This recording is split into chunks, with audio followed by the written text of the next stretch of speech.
외국의 경제학자인 제가 보기에 2015년의 한국은 과거와 많이 달라졌습니다. The job market is changing in Korea in response to the changing economic conditions, and the young people are having to adapt to those changes. What are the kinds of problems that they're now facing? 대학생을 위한 전문 강사의 취업 특강은 과거 한국에선 찾아볼 수 없었던 것이죠. 그렇게 자신을 사랑하시는 어머니께 반드시 합격해서 그 양과 안겨드리겠다는 각오로 왔습니다. 그랬거든요. 따라하면서 선진국의 문턱에서 한국 경제는 시험대에 올랐습니다. 이에 대해 세계의 석학들은 어떻게 생각할까요? Oh, here I'm a surprise. 이들과 함께 한국 경제가 맞고 있는 도전을 짚어보고 앞으로 나아갈 방향을 모색해보려 합니다.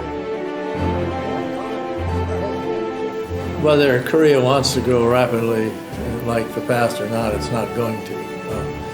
It's not in the nature of economic growth that you can grow at 7 or 8% for 50, 60 years or whatever.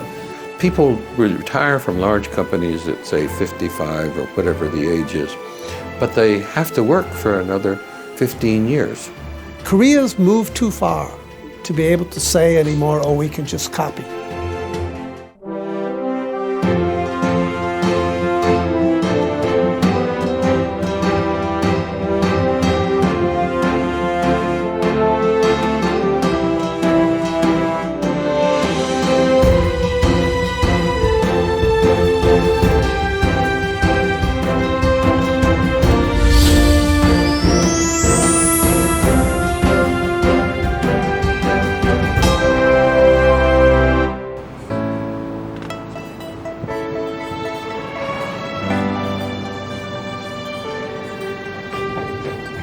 울산은 한국 경제가 이룬 도약의 상징입니다. 세계화가 가져온 위기를 가장 먼저 체감한 곳이기도 하죠. The Korean economy, which had been led by exports and growing rapidly, faced an economic crisis in the late 1990s. The growth rate plummeted and many companies went bankrupt. One company seized this opportunity to make an ambitious new start. They chose to try to compete in the world market for high-quality automobiles. 이 차는 당시 이 회사가 출시했던 고급 승용차의 최신 버전입니다. 유럽의 명차에 비길 만한 좋은 차였죠. What a beautiful car. Just incredible. So comfortable, so easy, and it produced here in this amazing factory. I would be proud to own one. I hope I will soon. Great, great achievement. 이 현대적인 생산 라인은 5천억 원을 들여 개발한 고급 승용차의 생산을 위해 만들어진 것입니다. 이 회사는 고급 승용차로 과거와는 비교할 수 없을 만큼 치열해진 수출 시장에서 우위를 점하려고 했습니다.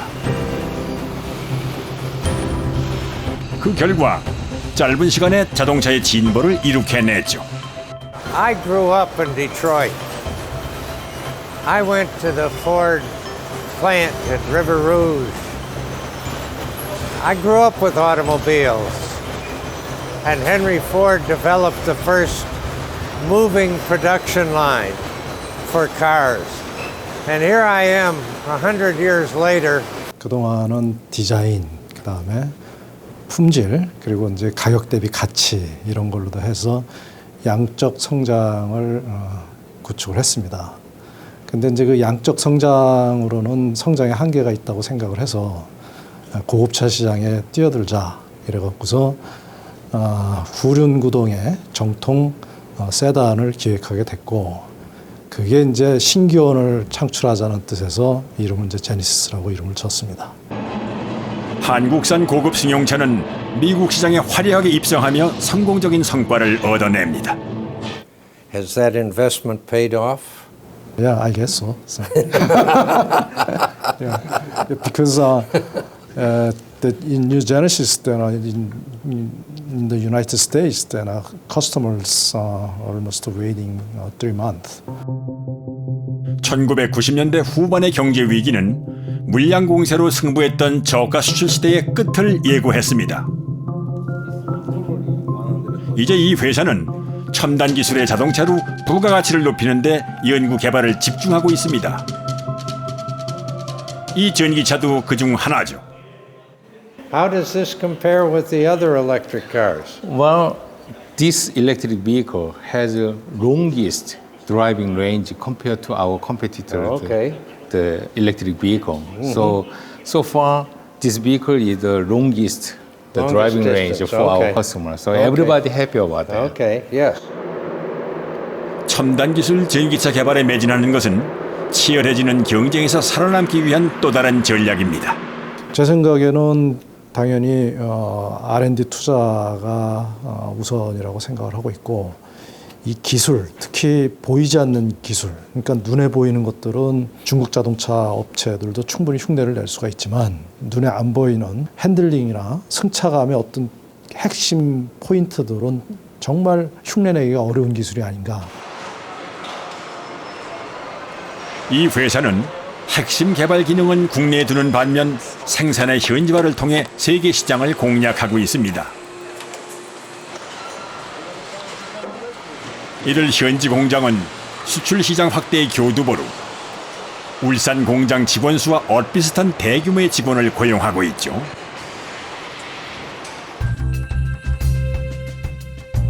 이런 변화는 세계 가전시장의 트렌드를 한눈에 볼 수 있는 전자제품 박람회에서도 찾아볼 수가 있습니다. 이 자리에서 한국의 한 대기업은 두께가 얇으면서도 자연스러운 색상을 구현한 텔레비전을 선보였죠. 이제 시장의 판도는 첨단 기능을 갖춘 고가의 제품이 쥐고 있다고 해도 과언이 아닙니다. 이 회사는 최근 전체 직원의 46%를 연구개발 인력으로 충원하고 있습니다. 한국의 대기업들에게 연구개발은 가장 중요한 생존 전략입니다.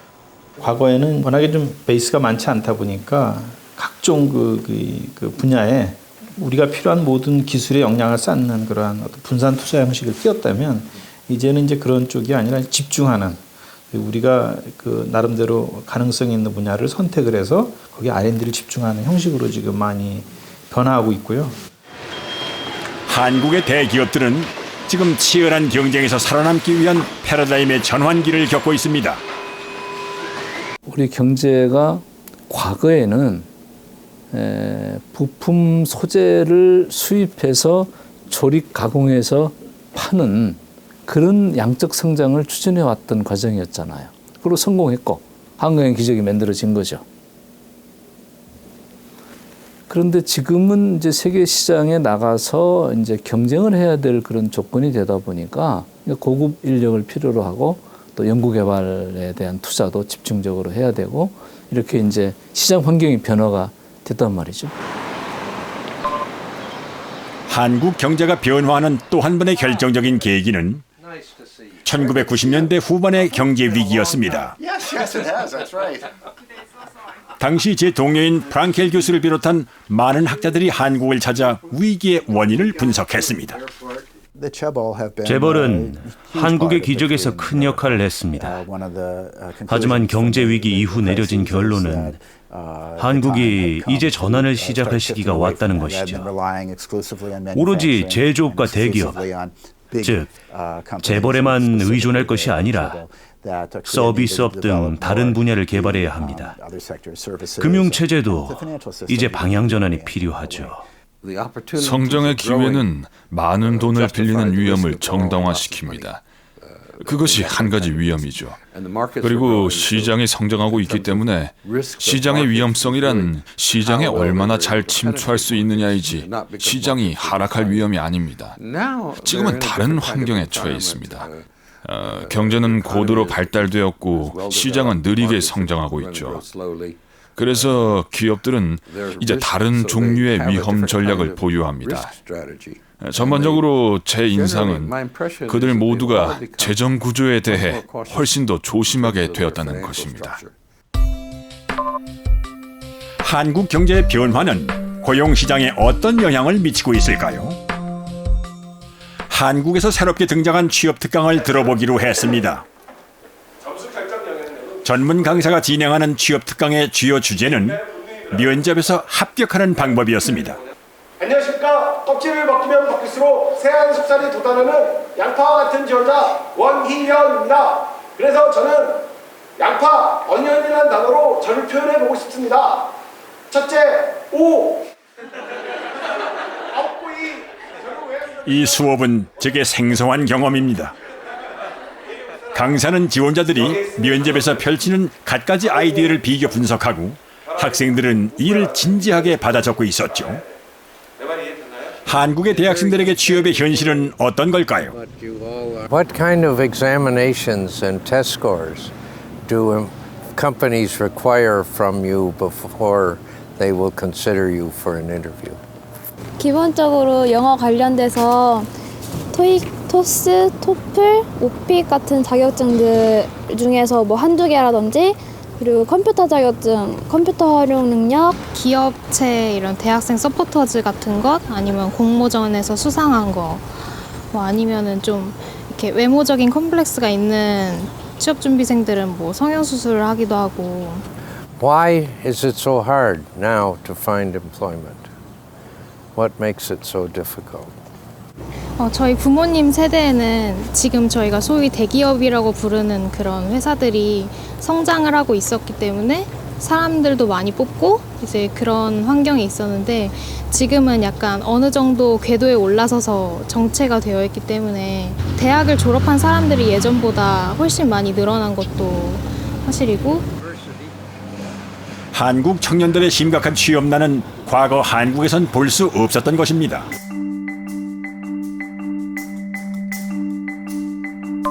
저는 문제 해결의 실마리를 찾기 위해 세계적인 석학들의 지혜를 빌리기로 했습니다. 제가 하버드대의 한 세미나실에 마련한 한국경제토론회엔 여러 저명한 학자들이 참석했습니다.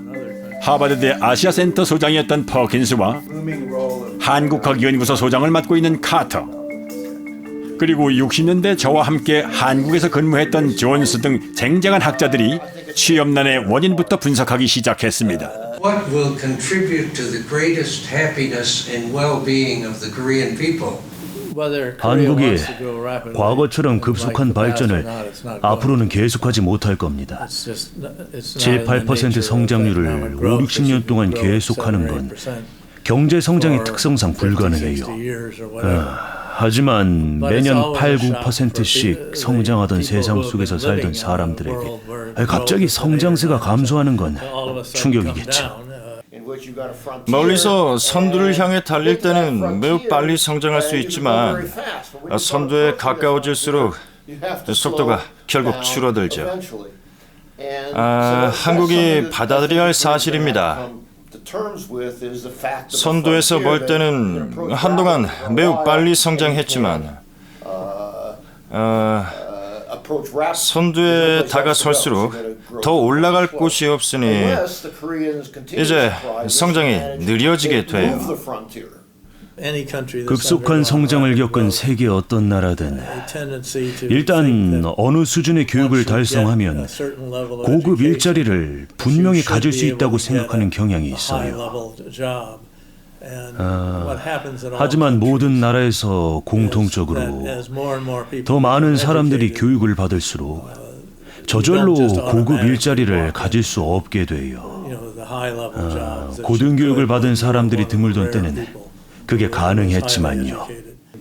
노동에 참여하지 않는 인구 비율이 인구 고령화로 인해 증가하고 있습니다. 노동 인구를 증가시키는 것이 목표라면 그 해결책으로 제시하는 것은 첫째, 은퇴 연령을 높여 더 오래 일하게 하는 것. 두 번째는 여성 노동 참여를 증가시키는 것입니다.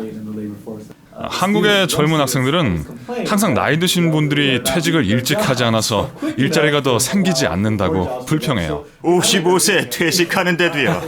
맞습니다. 주요 선택은 두 가지뿐인 것 같군요. 국제 경험에 비춰볼 때 젊은 층의 태도, 즉 노동력 총량 이론을 수용할 것이냐는 겁니다. 일자리를 제로섬 게임으로 보는 태도, 너와 나 둘 중 하나만 가질 수 있다는 것이죠. 혹은 서구의 거시 경제학을 보고 그렇지 않다는 것을 배우는 방법이 있죠. 상대의 소득이 내 소득이 되고 내 상품이 남의 상품이 될 수 있으니 거시 경제를 잘 관리하면 우리 모두 일자리를 가질 수 있습니다. 과거 한국은 대기업들을 전면에 내세운 급속한 경제성장 정책을 폈습니다. 하지만 이는 산업의 변화를 더 빨리 앞당기는 결과를 낳기도 했죠. 수출 중소업체들이 밀집한 구미공단.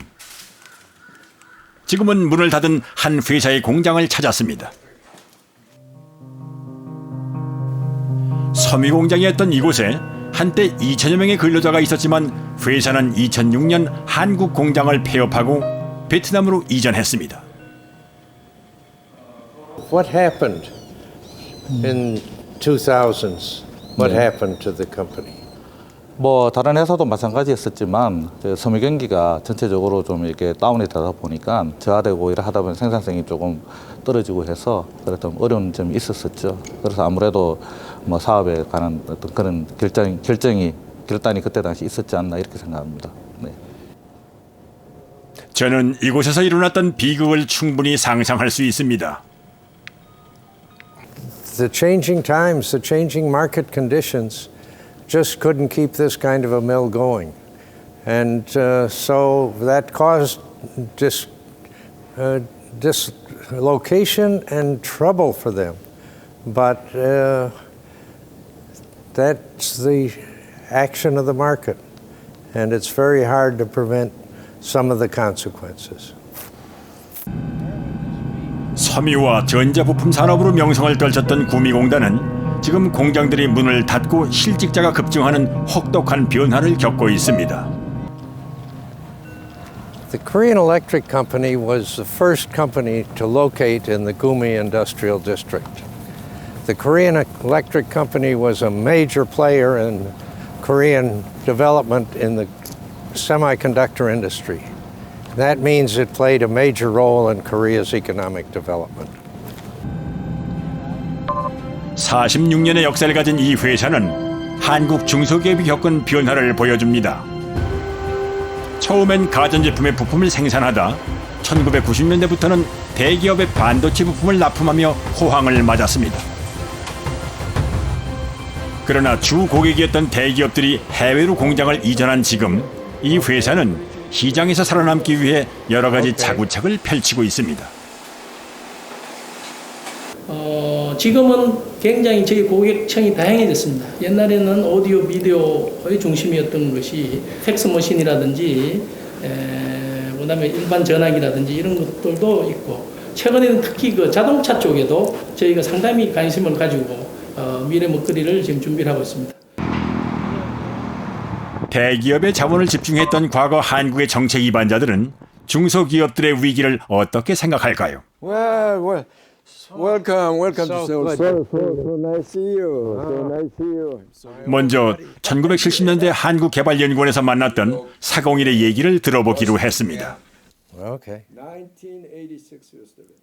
재벌 중심으로 한 대기업들은 세계적인 글로벌 레벨의 기업들이 많이 있는데 중소 중견기업 지금도 중견기업 잘하는 데도 있어요. 몇십 개는 잘하고 있겠지만은 히든 챔피언이라고 불릴 수 있는 그러나 아직까지 좀 약하기 때문에 중소 중견기업이 더 잘 될 수 있는 그 여건을 만들어주는 것은 굉장히 중요하고 과거의 이 추동력 밀고 가는 힘은 그대로 작용되고 있는 거 아니에요? 지금도 수출 수입 합해가지고 우리가 1조의 경제 규모를 가지고 있는 거니까 이건 적은 힘이 아닙니다.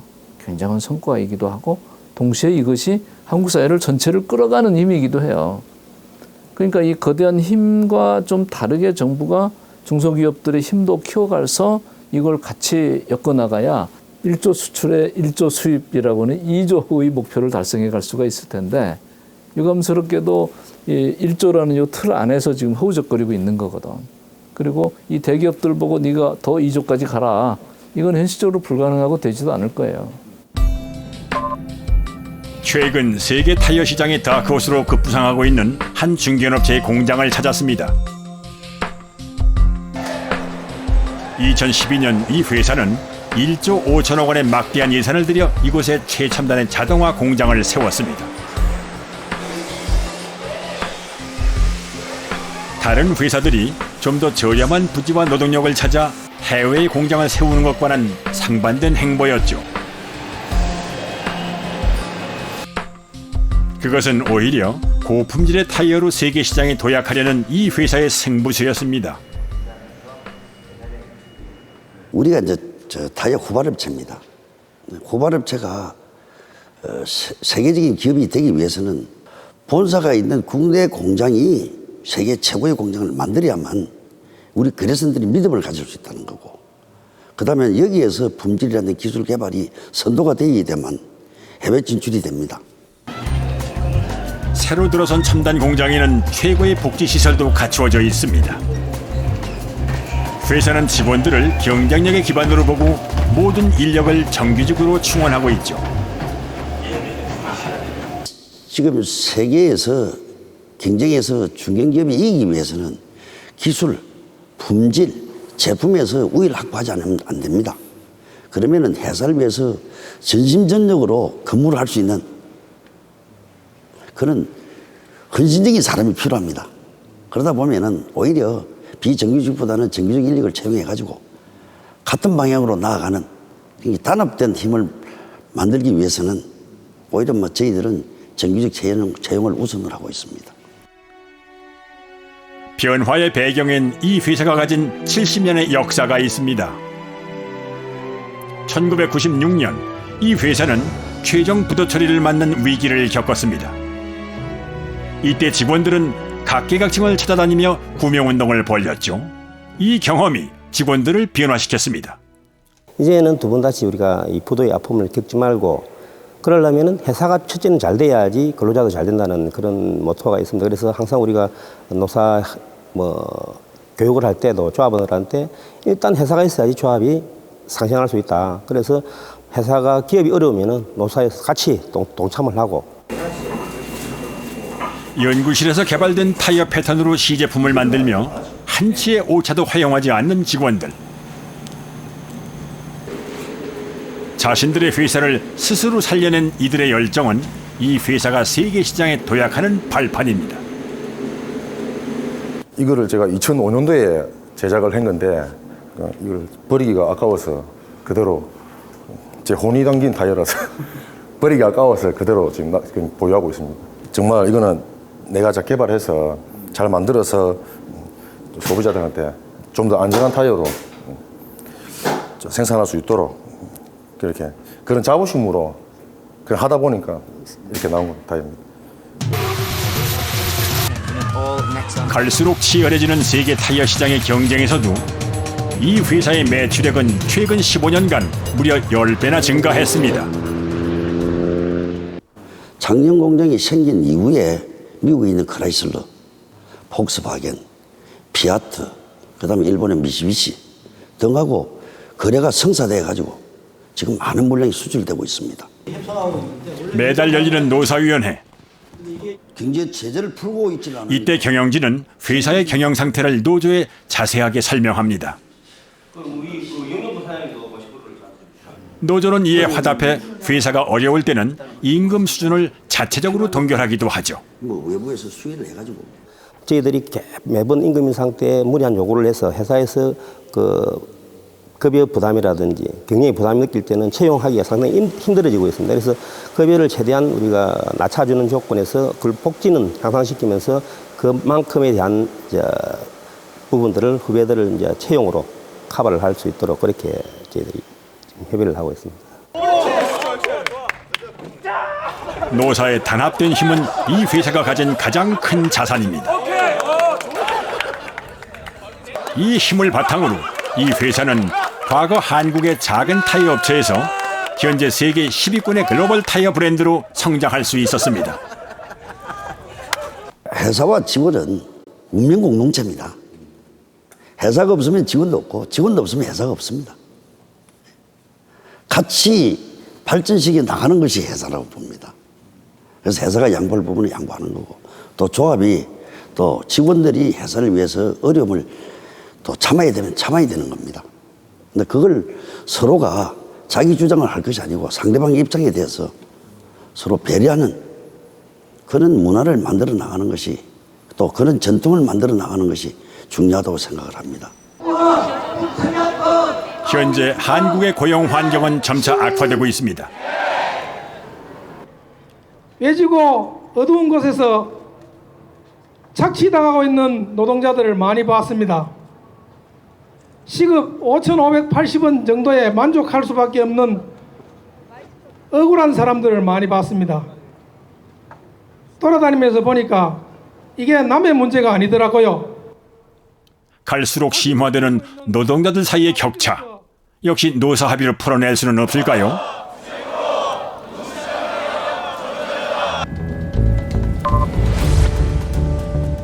지난 6월 한국의 한 대기업은 올해 임금 인상분의 20%를 협력사 직원들과 공유하기로 결정합니다. 이것은 한국에서 보기 힘든 결단으로 본사 노조의 제안에서 시작됐습니다. 대체로 협력사 직원들은 본사 직원들과 같은 공정에서 일하지만 임금 수준은 훨씬 낮습니다. 이들을 위해 노조는 특권의 일부를 내려놓기로 결정했습니다. 작년에 2014년, 15년 우리가 인센티브를 많이 받았잖아요. 근데 협력업체 구성원들에게는 협력 인센티브가 많지가 않았어요. 더군다나 작은 열악한 임금 구조인데도 불구하고 인센티브 같은 것도 지어주지 않았어요. 어떻게 보면은 함께 살아오는 과정, IMF 시절부터 함께 살아오는 과정 속에서 우리보다 훨씬 더 많이 힘들어하고 더 열악한 임금 조건에서도 우리보다 더 많이 땀을 흘려준 부분들이 협력사 구성원들이잖아요. 그래서 이제는 위를 보고 구성원들을 노조 일을 하는 게 아니라 때로는 하부 조직에 있는 힘들어하는 협력사들도 지켜봐야 되겠다. 노조가 임금 인상분의 10%를 협력사에 내놓기로 하자 사측도 10%를 내놓으며 여기에 동참합니다. 세계 시장에서 경쟁력을 유지하기 위해선 협력사와의 상생이 필수적이기 때문이죠. 글로벌 경쟁이 좀 격화되다 보면 회사의 경쟁력이라는 건 결국 제조 원가, 품질, 그리고 우리의 제품을 얼마나 시장에 적게 내놓느냐 하는 부분 세 가지로 얘기를 할 수 있는데요. 그중에서 이제 제조 원가라는 부분에 있어서 많은 부분들을 이제 협력업체가 담당하고 있는 셈입니다. 우리가 갖고 있지 못하는 기술들 또는 우리가 갖기 힘든 노동력 이런 부분들을 협력업체가 제공하는 거고요. 이제 점점 이제 협력업체가 과거엔 수직적 관계에서 이제 수평적 관계로 변화해 가고 있기 때문에 저희가 이런 협력업체의 임금이나 이런 부분들에 대해서 신경을 쓸 수밖에 없는 건 이제 과거와 같은 그런 관계가 아닌 상생의 관계고 동반자 관계라는 거죠. 협력업체가 잘못되면 저희들한테도 위기가 올 수 있다라는 그런 경쟁 구도가 되었다, 그런 시장 환경이 되었다라고 말씀드릴 수 있습니다. 고용 방식에도 변화가 시작되고 있습니다. 강철 와이어 분야에서 세계 최고를 다투는 회사에 한국 공장 중 한 곳을 찾았습니다. 이곳에선 은퇴한 직원들을 재고용해 공장을 가동하고 있죠. 반갑습니다. 여기는 저희들 공장의 현장을 총괄 책임지고 있는 김병섭 반장입니다. 저는 올해 연세도 지금 68세인데 지금까지 2008년 10월 달부터 지금까지 공장 전체를 현장 관리를 책임지고 열심히 지금 일하시고 있습니다. 개중엔 1년을 넘긴 직원도 있습니다. 안실에 재건체해갖고 출하시킬 수 있도록 열애하시는 분인데 올해 연세가 73세. 인사 한번 보세요, 인사. 이들은 수십 년 경력의 베테랑 기술자들입니다. 옆으로 지나가면은 소리만 들어도 알려. 옆으로 지나가면 소리 좀 이상하다. 저는 소리 저희들끼리 똘똘 뭉쳐가지고 한번 해보자. 그래서 쉽게 얘기하면 뭐 이게 역전의 용사들이 모여가지고 실패했다면 안 되니까 여하튼 우리가 뭐 5년 이내에 성공했다는 공장으로 만들었다는 소리를 듣고 같이 물러나자 하는 그런 뭐 참 그 이야기도 있었고 그렇습니다. 제가 일본의 어느 그 백화점을 갔는데 전자 제품을 파는 백화점인데 굉장히 그 저렴한 가격으로 팔고 있어요. 놀래가지고 이게 어떻게 해서 이렇게 저렴하게 가능하냐 하는 걸 보니까 종업원들이 전부 다 은퇴한 종업원들이에요. 근데 굉장히 일을 잘하고 있어요. 놀랄 정도로 잘하고 있어요. 야, 이게 참 좋구나 하고 돌아와서 즉시 시행을 했어요. 회사는 본래 중국으로 이전할 생각이었던 이 공장에 은퇴한 베테랑 직원들을 불러 모았습니다. 이들은 하루 8시간 근무하고 퇴직 전 임금의 70%를 받으며 정밀한 작업을 실수 없이 해냈죠. 오랜 세월 함께 동고동락했던 직원들은 함께 텃밭을 가꾸기도 하며 일하는 노년의 삶을 즐겁게 받아들이고 있습니다. 같이 근무한 동료가 근 80. 그다음에 제가 76년대 들어갔는데 76년대 들어가고 그냥 70년대 입사한 분들이 전부 다 분들이 많아요. 그리고 새로 입사한 분들 진짜. 그 정년 퇴직이 사실은 뭐 얼마 전까지만 해도 55이었는데 55세 퇴직하는 분들을 보니까 건강한 데다가 최고의 기능을 갖고 있다. 실제로 해보니까 세계 최고의 기능을 가진 사람들이에요. 그 기능을 썩힌다는 게 얼마나 아깝습니까, 우리가. 정말 어떻게 보면 이 보석을 캐는 기분이에요, 저는 사실. 어떻게 묻었던 보석을 캐는 기분이에요. 고성장 시대, 저축률이 높던 시대는 지났죠. 이제 대부분의 의존율이 고령화 인구 때문에 생깁니다. 이 상황에서 일하는 인구가 수입에 점차 더 많은 부분을 노령 인구를 위해 내놓게 만들어 문제를 해결할 수는 없어요. 노동 인구에게 엄청난 세금 부담이 주어지는데 이는 성공할 수 없죠. 그럼 한 가지 문제는 일을 더 오래 하는 것이 필요해요. 이제 한국인들은 80년대 초보다 아주 건강하게 살고 있습니다. 하지만 연금 체계가 잘 되어 있지 않아 돈이 충분치 않아요. 55세나 이때쯤 대기업에서 은퇴한 사람들이 있지만 그들은 그 후로 15년을 더 일해야 해요. 그렇게 실제로 일하고 있는 사람들을 보면 70세까지 일을 합니다. 하지만 은퇴를 한 사람들은 자기 회사를 세워야 하거나 작은 가게 등을 해야만 하죠. 그들의 재능이 효과적으로 쓰이지 못하는 곳이고 보통 그들의 수입도 낮습니다. 저는 한국인들이 문제를 해결해낼 것을 믿습니다. 처음 한국 땅을 밟았던 64년 전, 저는 바로 한국인들의 특별함을 알아보았습니다. 피폐하고 궁핍한 생활에서도 한국인들은 근면했고 미래에 대한 야심을 가지고 있었습니다.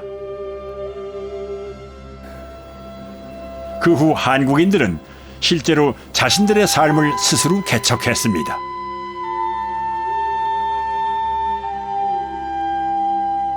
가족을 위해 밤낮으로 일하며 맨손으로 산업을 일으켰고 남들이 뭐라 하든 더 높은 곳을 향해 질주하며 자신들의 나라를 부국으로 바꾸는 데 성공했습니다. 제가 아는 한 한국인들은 뜨거운 열정으로 끊임없이 도전하는 특별한 민족입니다. 그들의 비범한 특성은 20세기 경제사의 기적을 탄생시킨 원동력이었습니다. 한국은 가장 좋은 예시라고 볼 수 있습니다. 한때는 가난했던 나라에서 시장 경제 체제가 잘 작동해 한 세계주기 안에 고소득 국가들의 버금가는 생활 수준을 달성했죠. 다른 예들도 있지만 한국이 가장 뛰어난 예일 겁니다. 지난 반세기 동안 세계 성장의 원동력은 국제무역이었죠. 한국은 그 기회를 잘 활용했어요. 한국은 세계 모든 개발도상국들의 본보기 모델입니다. 어떻게 빈곤하고 낙후된 나라가 현대 선진 경제로 이동할 수 있는지 보여줬죠. 광복 70년을 맞은 지금 한국의 도전은 아직 끝나지 않았습니다.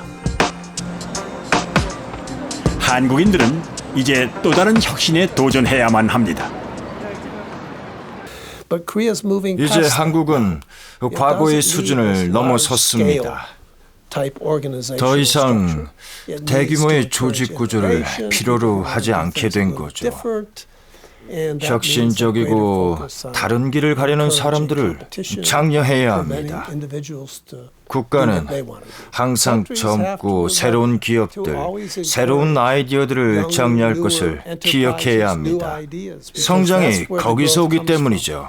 한국은 우리는 그저 다른 나라를 따라하면 된다라고 말하기에는 너무 앞서 있습니다. 점차 한국만의 혁신의 영향으로 이동해야 합니다.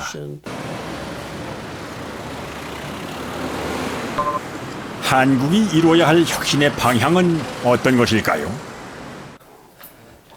한국의 한 기업인을 만나 그 단초를 찾아보기로 했습니다.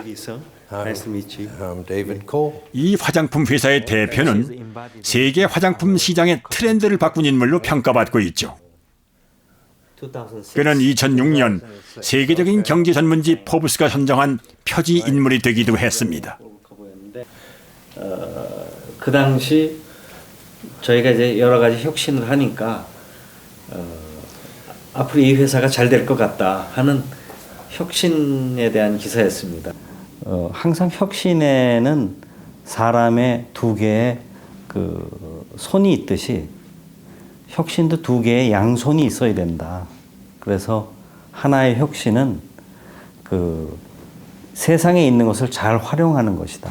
그래서 얼마나 우리가 패스트 팔로우 하느냐 하는 전략이고, 또 하나는 더욱 진짜 중요한 것은 얼마나 우리가 여태까지 해보지 않은 것을 하느냐. 그것은 이제 슬로우 러닝 전략입니다. 그래서 그 슬로우 러닝 전략을 통해서 많은 변화가 있었습니다.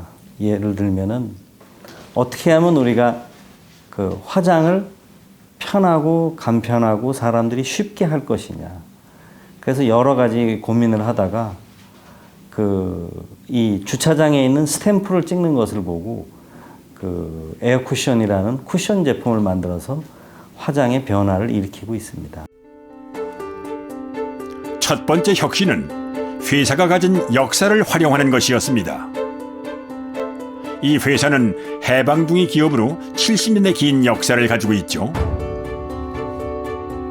경영진은 오래전 회사의 히트 상품이었던 동백기름과 인상크림에서 아이디어를 얻어 현재 회사를 대표하는 한방 화장품을 탄생시켰습니다. 또 다른 혁신의 키워드는 무엇이었을까요?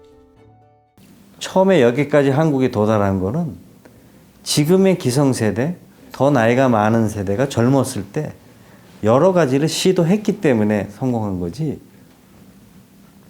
그 사람들이 시도하지 않았다면 성공하지 않았습니다.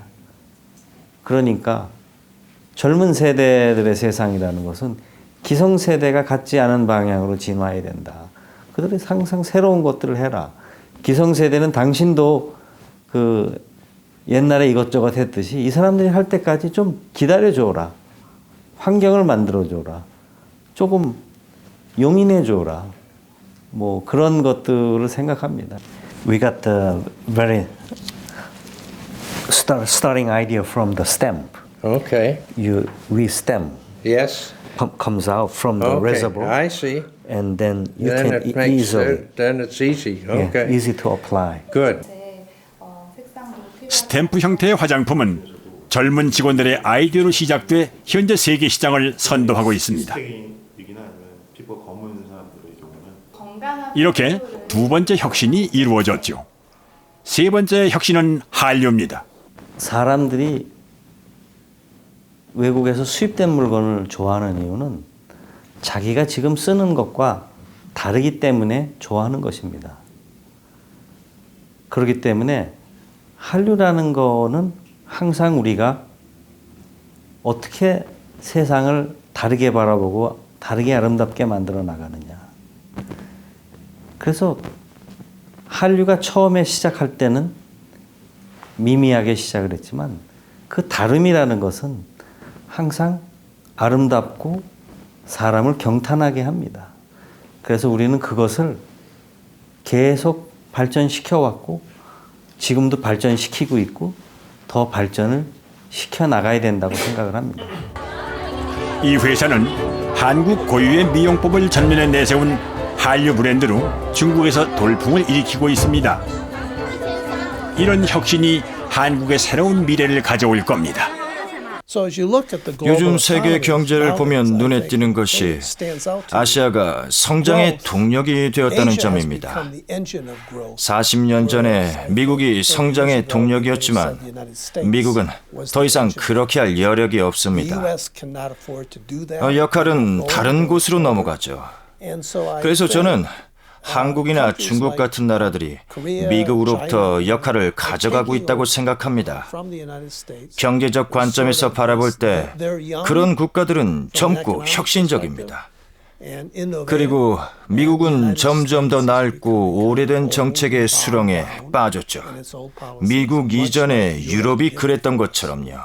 저는 아시아 내에서 한국이 그 과정에서 아주 잘 해낼 수 있는 위치에 있다고 생각합니다. 한국은 아주 야망이 큰 사회로 모든 사람들이 열심히 일하고자 합니다. 그냥 열심히 하는 것이 아니라 성실하고 지적이기도 하죠.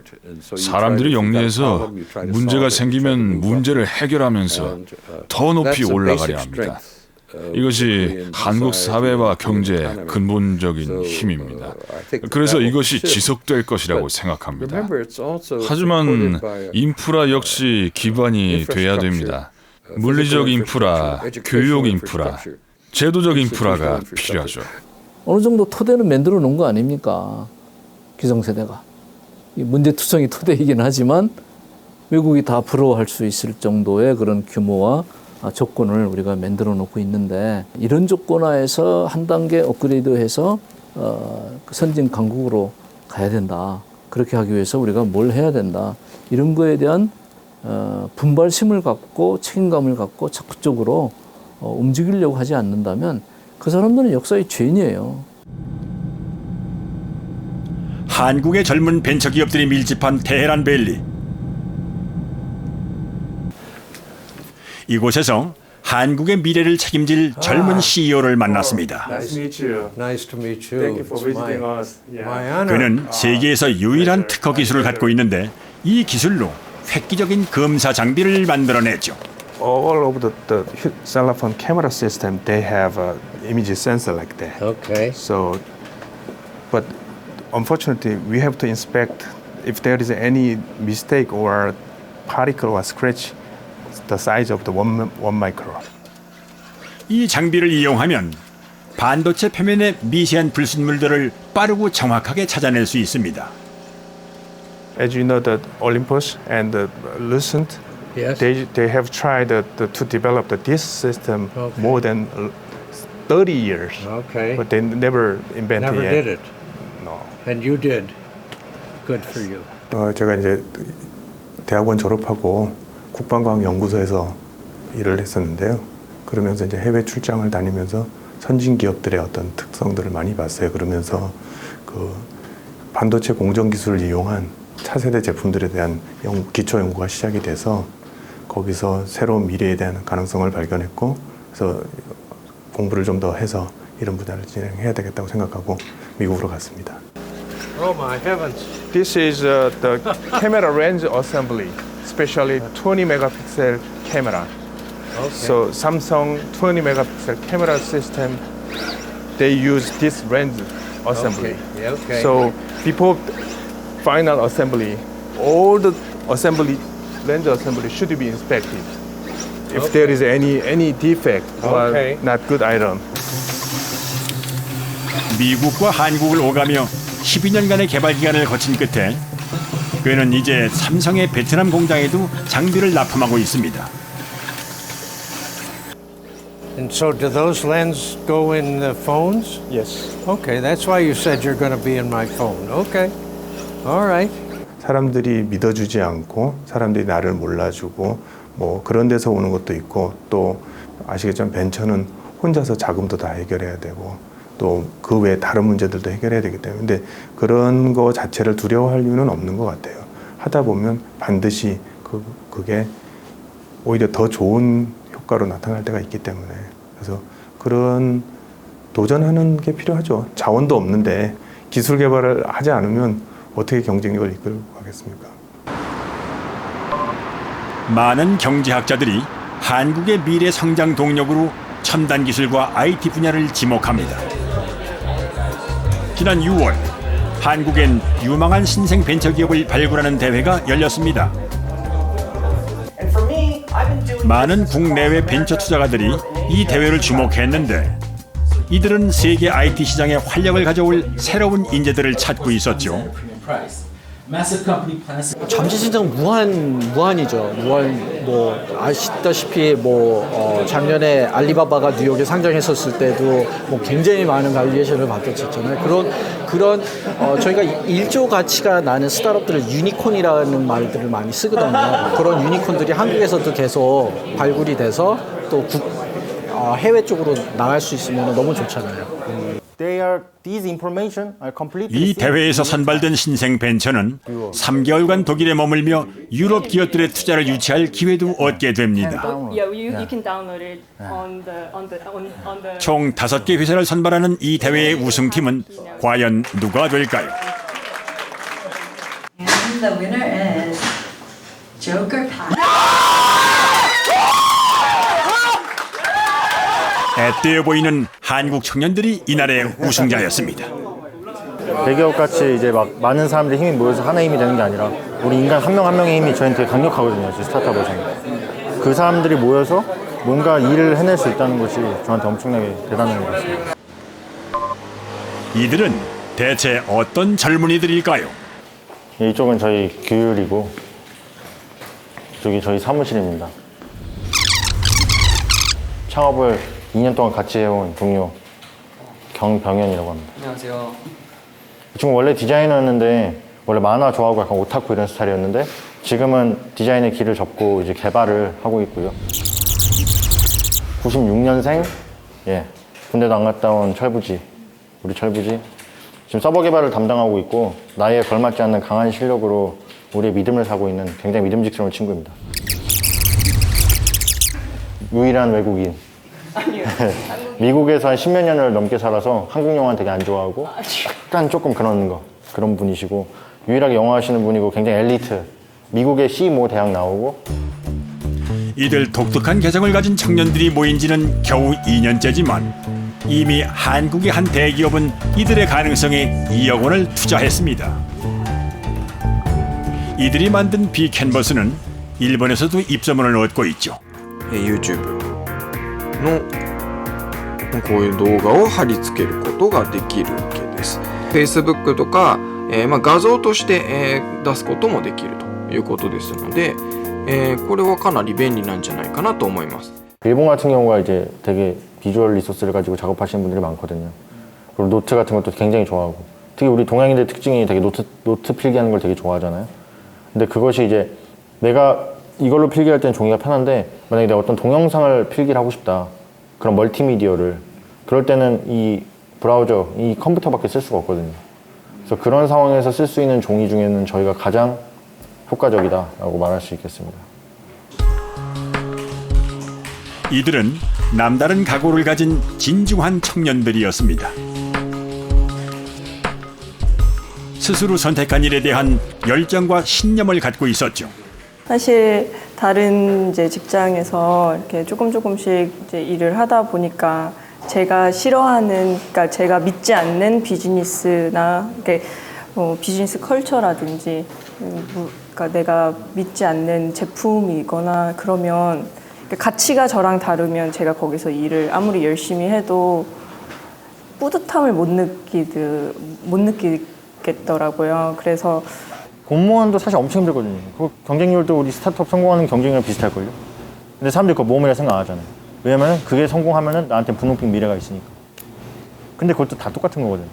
그러니까 누구든지 다 모험심은 있는데 그걸 어디에 쏟아붓느냐에 대한 문제고, 우리는 그 가치관을 우리 부모님 세대에서 많이 배웠지만은, 제가 아까도 말씀드렸다시피 부모님 세대는 이미 산업이 팽창하던 시기에 그때 사신 분들이기 때문에 그 대기업으로 갔던 게 옳았던 거고, 저희 같은 경우는 좀 더 다른 판단을 할 수 있죠. 인터넷이 팽창하고 있잖아요. 근데 왜 인터넷 비즈니스를 시작하지 않느냐. 이제 한국에서의 여정이 끝나갑니다. 한국의 과거와 미래를 조망했던 의미 있는 여정이었습니다.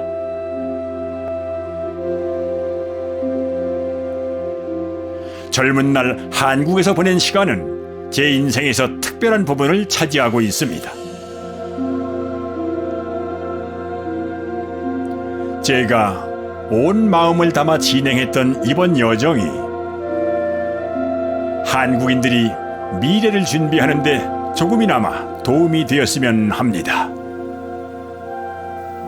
Dear Korean friends, this tour of your country has been one of the most memorable experiences of my life.